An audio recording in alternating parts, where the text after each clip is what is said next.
You ask Tiger to solve. This deals with linear equations with one unknown. The final result is x equals -32. Let's solve it step by step. Group all constants on the right side of the equation. Add 9 to both sides. Simplify the arithmetic.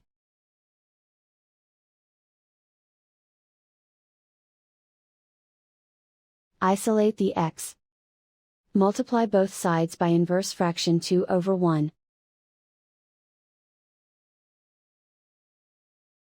Group like terms.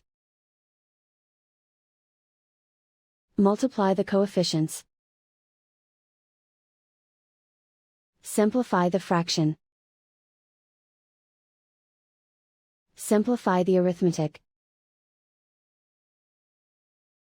And so the final result is x equals -32.